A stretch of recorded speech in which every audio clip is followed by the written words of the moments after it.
Everyone and welcome to my channel Ishu की दुनिया। दोस्तों, आज मेरी कहानी का नाम है हर हाल में खुश रहें। प्राचीन समय की बात है। एक बार एक राजा का जन्मदिन था। जब वह सुबह जागा तो उसने खुद से वादा किया कि आज वह किसी एक व्यक्ति को पूरी तरह से खुश और संतुष्ट करेगा। यही सोचकर वह अपने राज्य में घूमने निकला। रास्ते में उसे एक भिखारी दिखाई दिया जो नाली में कुछ खोज रहा था। राजा उसके पास गया और उससे पूछा कि क्या तुम नाली में कोई कीमती चीज खोज रहे हो। तब उस भिखारी ने जवाब दिया कि हाँ, मैं नाली में अपने एक तांबे का सिक्का खोज रहा हूँ।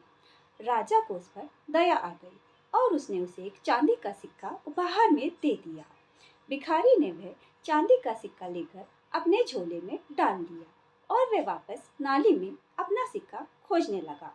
राजा ने सोचा कि शायद ये बहुत गरीब है। उसने उस भिखारी को वापस बुलाया और इस बार उसे एक सोने का सिक्का दिया। सोने का सिक्का देखकर भिखारी बहुत खुश हुआ।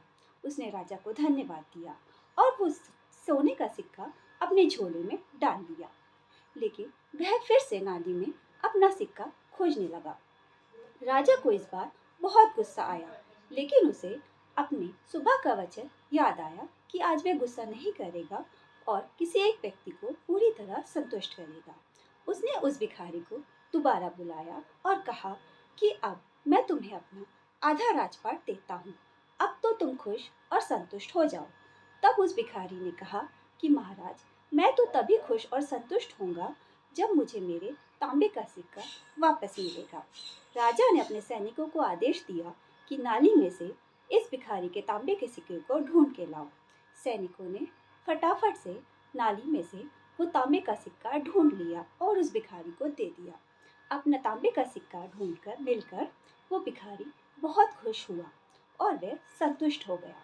इस कहानी से हमें ये सीख मिलती है कि लोग उन चीज़ों के पीछे भागते रहते हैं जो उनके पास नहीं है, और जो चीज़ें उनके पास है वह उन्हें पाकर खुश और संतुष्ट नहीं होते हैं। इसीलिए हमारे पास जो कुछ है हमें उसी में खुश और संतुष्ट होना चाहिए। अगर आपको मेरी कहानी अच्छी लगी हो तो मेरे चैनल को लाइक कीजिए, शेयर कीजिए और सब्सक्राइब कीजिए। Thank you.